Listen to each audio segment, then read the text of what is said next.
हिंदू संस्कृति में अतीत को भुलाकर आगे बढ़ने को दिया गया है महत्व। पितृपक्ष के दौरान किए गए श्राद्ध के अनुष्ठान में हिंदू अपने पितरों अर्थात पूर्वजों को पूजते हैं। दरअसल केवल 3 पिता, दादा और परदादा पीढ़ियां पूजी जाती है। उनके पहले की पीढ़ियों को अन्य पीढ़ियां समझा जाता है। मानो जैसे 3 पीढ़ियां के बाद परिवार से अपेक्षित हैं कि वह अपने पूर्वज का नाम तक याद न रखें। ऐसा करने से लोग अंततः इन पूर्वजों की यादों से मुक्त हो जाते हैं। भारतीय विचारधारा में और अंततः हिंदू, बौद्ध और जैन धर्मों में मुक्त करने की धारणा की मुख्य भूमिका है। हमें हमेशा कहा जाता है कि हमें भूलकर आगे बढ़ना चाहिए। इसलिए परंपरागत रूप से भारत में समाधि की धारणा नहीं रही। शव का दाह संस्कार कर अस्थियों को नदी में विसर्जित किया जाता है। अपेक्षा ये थी कि आत्मा वैतरणी नदी पार करके मृतकों के लोक जाकर जल्द से जल्द धरती पर पुनर्जन्म लेगी। समाधियाँ केवल उनके लिए बनाई गई है जिन्होंने उत्कृष्ट जीवन जीकर पुनर्जन्म के चक्र से मुक्ति प्राप्त की थी, जैसे बुद्ध और विभिन्न वैदिक आचार्य। आम आदमी से अपेक्षित था कि किसी की मृत्यु के बाद वह उसकी यादें भुला दे। यह मानता थी कि यादें आत्मा को पुनर्जन्म के चक्र में फंसाकर बौद्धिक और भावनात्मक विकास में बाधा का निर्माण करती है। भारतीय संस्कृति में शरीर से अधिक आत्मा को महत्व दिया जाता है और इसलिए यह माना गया है कि यादें लौकिक होती हैं, जो देश और काल से सीमित होती हैं, जिस कारण उनसे ऊपर उठना आवश्यक है।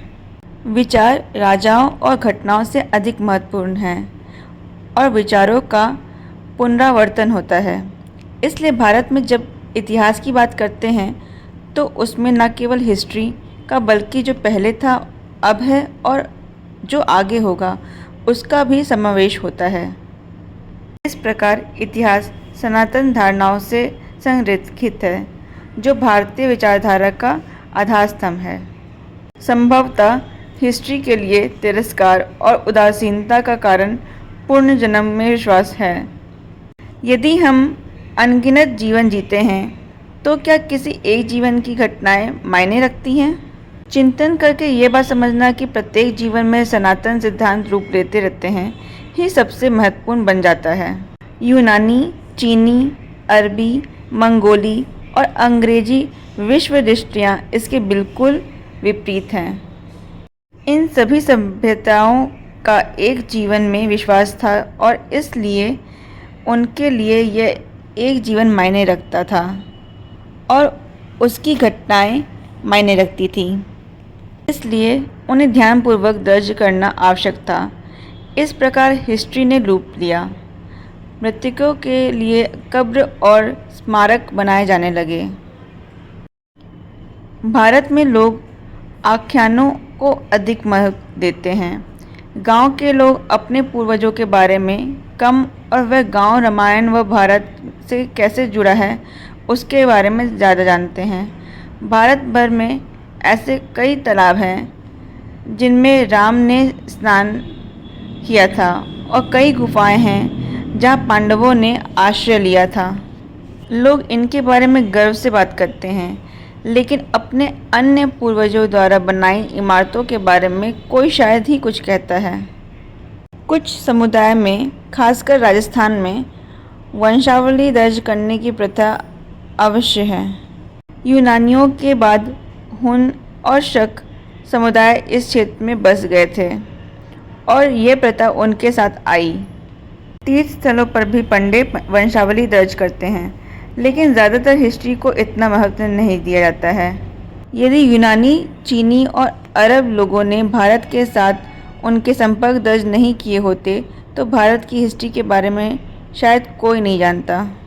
पवित्र साहित्य में हमें राजाओं की लंबी वंशावली मिलती है, जिनके अनुसार राजाओं के पूर्वज स्वयं देवता हैं। जितने ग्रंथ हैं उतनी ही वंशावलियाँ भी हैं और सभी में बहुत अंतर हैं।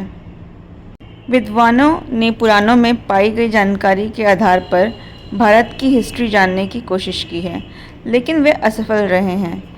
इन वंशावलियों का उद्देश्य ग्रंथ बनवाने वाले राजा को सूर्यवंशी या चंद्रवंशी निर्धारित करना था। आज भी अधिकांश राजसी राजपूत परिवार अपने आप को सूर्यवंशी मानते हैं, जबकि पूर्व और दक्षिण भारत में कई राजसी परिवार स्वयं को चंद्रवंशी मानते हैं। इन वंशावलियों ने राजाओं के इस दावे का समर्थन किया है कि उन्हें राज करने का दैवी अधिकार है। ये संपूर्ण जानकारी माइथोलॉजी के देवदत्त पटनायक जी की है। ये वीडियो आपको कैसा लगा हमें कमेंट सेक्शन में ज़रूर बताएं। धन्यवाद।